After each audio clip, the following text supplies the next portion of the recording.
एक प्राचीन hotel, hotel विस्मृत, जो दुनिया के किसी नक्शे पर नहीं है। ये होटल केवल उन लोगों को दिखाई देता है जो अपने अतीत से कुछ छिपा रहे होते हैं, खासकर हत्या, विश्वासघात या कोई बड़ा पाप। इस होटल में 13 कमरे हैं। हर कमरे में वो डर छिपा है जिससे मेहमान भाग रहा होता है। लेकिन असली खेल 13वें कमरे से शुरू होता है, जिसे कोई जानबूझकर नहीं खोलता, लेकिन होटल खुद उसे चुनता है। रीवा एक सुनसान हाईवे पर रास्ता भटक जाती है और होटल विस्मृत उसके सामने आ खड़ा होता है।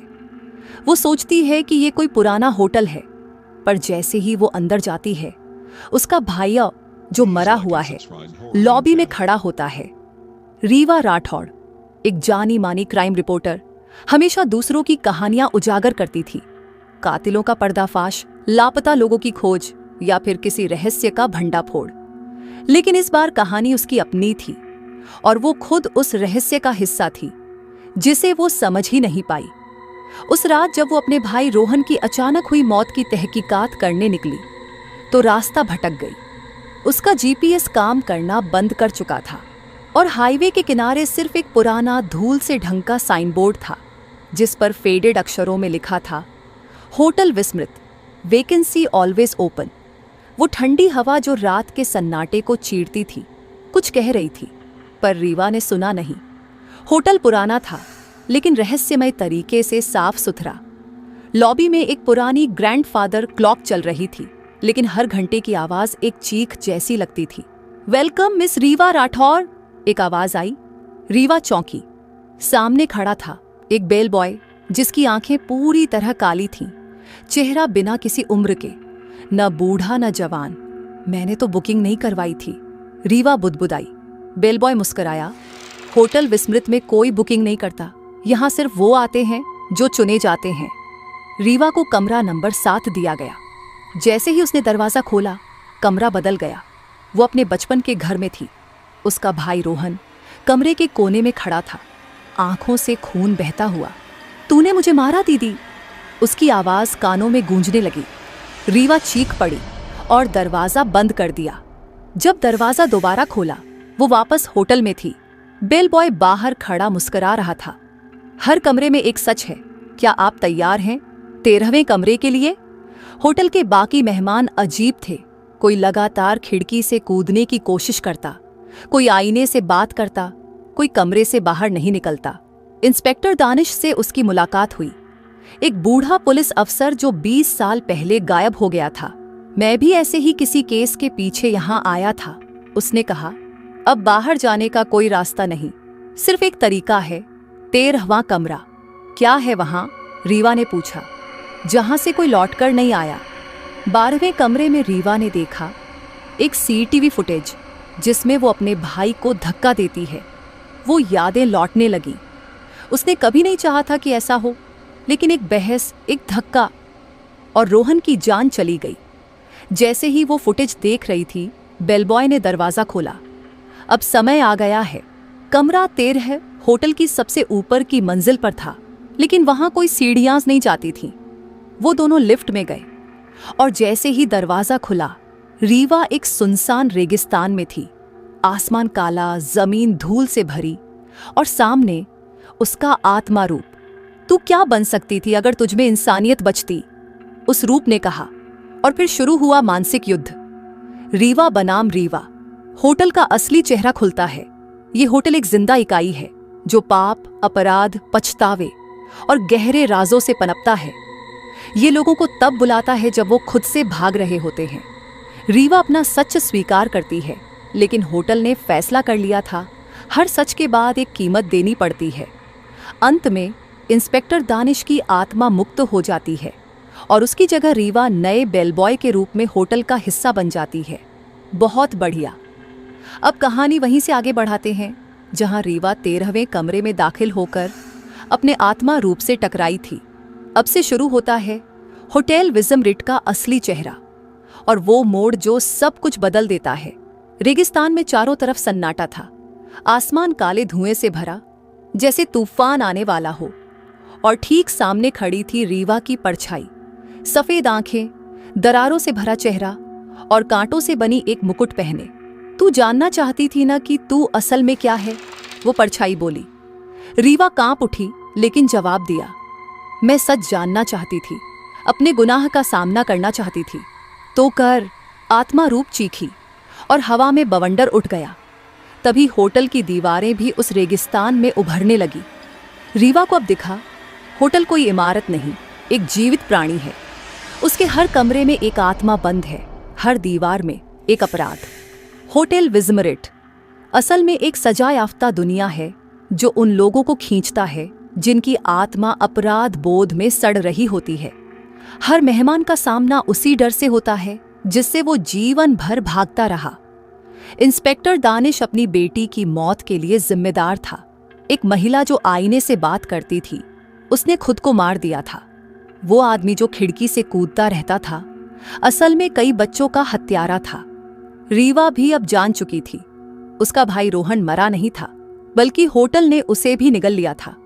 उसका शरीर तो मर गया, पर आत्मा अभी तक इसी होटल में कैद थी।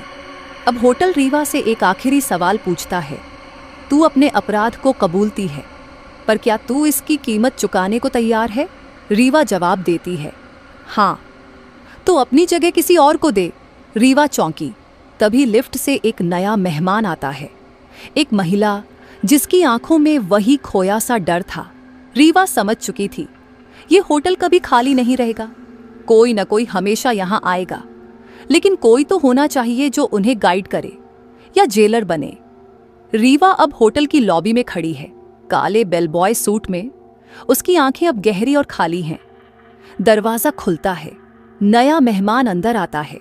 वेलकम टू होटल विस्मृत। रीवा मुस्कराती है। जहां हर दरवाजा बीते कल की सजा है। राजस्थान के किसी अनजाने कस्बे से निकली एक बूढ़ी बस धूल उड़ ढाती देर रात एक सुनसान हाईवे पर दौड़ रही है। बस में केवल एक यात्री बचा है, सिया ठाकुर, एक सामाजिक कार्यकर्ता जो इंसाफ की लड़ाई लड़ती है, लेकिन खुद का अतीत धुंधला रखती है। अचानक बस रुक जाती है, ड्राइवर चुपचाप उतर जाता है और लौटता ही नहीं। जब सिया उतरती है तो सामने वही पुराना बोर्ड चमकता है, होटल विस्मृत, वैकेंसी हमेशा खुली। सिया होटल में दाखिल होती है। लॉबी में अब कोई बूढ़ा नहीं, एक तेज तर्रार ठंडी आंखों वाली महिला खड़ी है। रीवा, अब बेल बॉय, आपके नाम से कमरा पहले से तय है। रीवा मुस्कराती है, पर मैंने तो बुकिंग नहीं, यह कोई करता नहीं। कमरा नंबर 4। कमरे में एक खिड़की है जो बंद नहीं होती।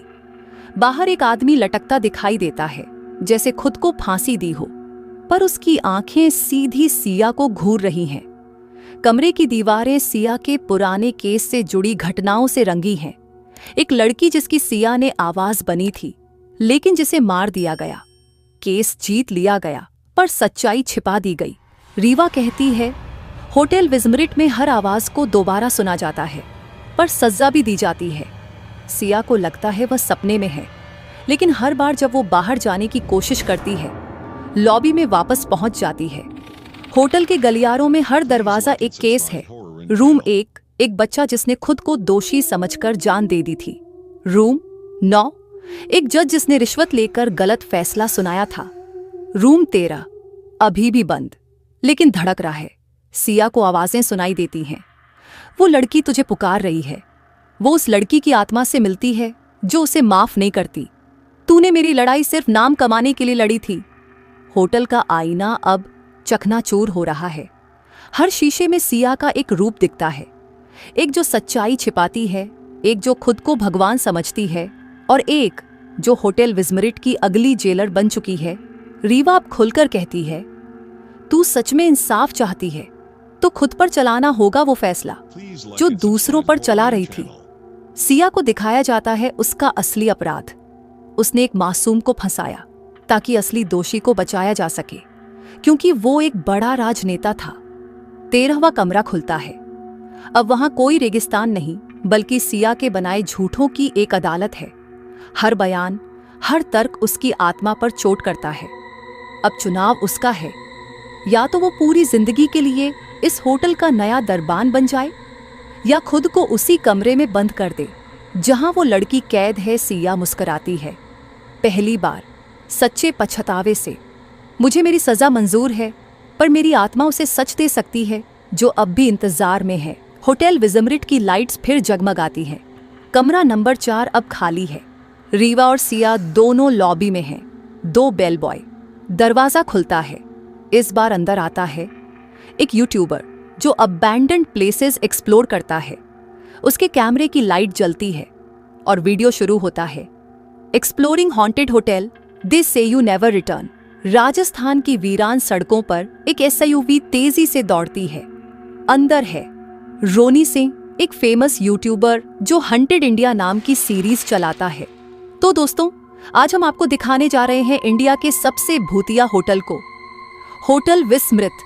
वो होटल की दरवाजे पर पहुंचता है और जैसे ही कैमरा ऑन करता है, होटल की बिजली झपकने लगती है। रॉनी अंदर दाखिल होता है। कैमरे की लाइट जलती है। लॉबी खाली है, लेकिन कैमरे की स्क्रीन में एक महिला दिखाई देती है। वास्तव में कोई नहीं है। वो हंसती है, फिर कहती है, वेलकम रॉनी, तुम ऑलरेडी लाइव हो। होटल की लाइट बंद हो जाती है। रॉनी का कैमरा अब खुद ब खुद रिकॉर्ड कर रहा है और हजारों लाइव दर्शक स्क्रीन पर लिखते हैं, is this real? Who is that behind you? Dude, run. Ronnie को पता चलता है कि होटल विजमरिट अब सिर्फ एक जगह नहीं है, ये एक डिजिटल भटकाव भी है। हर कमरा अब कैमरा बन चुका है। हर आत्मा एक कंटेंट फीड। जो भी इस होटल में आता है वो खुद ब खुद स्ट्रीम होने लगता है। पर जितनी व्यूज बढ़ती हैं, उतनी आत्मा खोती जाती है। रॉनी भागता है, लेकिन हर दरवाजा बंद हो चुका है। कैमकॉर्डर में कुछ रिकॉर्ड होता है। सिया की आवाज, तुम भी आए हो यहाँ व्यूज के लिए? तो अब देखो, लोग तुम्हारी मौत भी देखेंगे लाइव। वो अचानक अपने ही यूट्यूब वीडियो में खुद को देखता है, पर उस वीडियो में वो मर रहा है। 13वां कमरा, जो अब तक बंद था, अचानक खुल जाता है। रॉनी मजबूरी में अंदर जाता है। वहां स्क्रीन लगी है। हर स्क्रीन में वो अलग अलग मौत मर रहा है। एक में वो फंदे पर है, एक में वो जल रहा है, एक में वो चीख रहा है लेकिन आवाज नहीं आ रही। रॉनी एक स्क्रीन को चुनता है और सारा सिस्टम बंद हो जाता है। मेहर सिंह, रॉनी का बड़ा भाई, एक पूर्व आर्मी मरीन, अब प्राइवेट इन्वेस्टिगेटर है।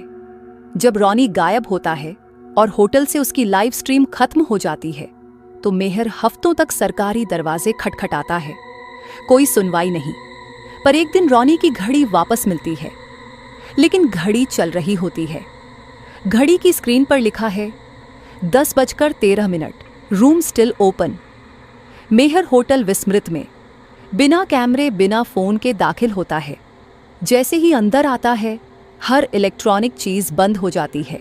होटल खुद उससे कहता है, तू बिना ऑडियंस के आया है, क्यों?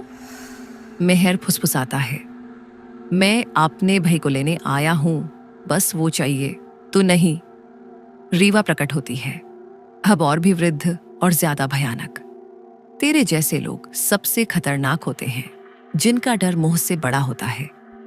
मेहर को रॉनी दिखाई देता है रूम 13 में, जहां वो अजीब सी हंसी हंस रहा है, वीडियो एडिट कर रहा है, खुद को इन्फ्लुएंसर मानकर। रॉनी अब इंसान नहीं, एक डिजिटल रेत बन चुका है जो कैमरे के लेंस में रहता है। रीवा कहती है, वो अब होटल का हिस्सा है, छुड़ाना है तो खुद को देना पड़ेगा। मेहर को 3 विकल्प मिलते हैं। 1, अपनी आत्मा दे दो, रॉनी को छोड़ दो। 2, रीवा से डील करो पर होटल का दरबान बनो। 3, होटल का सॉफ्टवेयर तोड़ो, लेकिन इसके लिए अपना सच कुर्बान करो। मेहर तीसरा रास्ता चुनता है। वो खुद का नाम भूलने लगता है। होटल की यादों में उसका चेहरा मिटने लगता है। हर बार जब वो रॉनी को बुलाता है, उसका खुद का अतीत गायब होता है। होटल पहली बार ग्लिच करने लगता है। दीवारें पिघलती हैं, घड़ियां उलटी चलती हैं, गेस्ट बुक जलने लगता है। रॉनी अब चीखता है, भाई तू कौन है? मेहर बस मुस्कुराता है, मैं वो हूं जो तुझे बोला ताकि तुझे बचा सके। रीवा चिल्लाती है, तू नाम के बिना जीवित कैसे रह सकता है? मेहर कहता है, होटल विस्मृत नाम मिटाता है, पर मकसद नहीं। और मेरा मकसद रॉनी था। होटल फटता नहीं, पर रीस्टार्ट होता है। रॉनी बाहर सड़कों पर फिर से आंखें खोलता है। मेहर नहीं दिखता।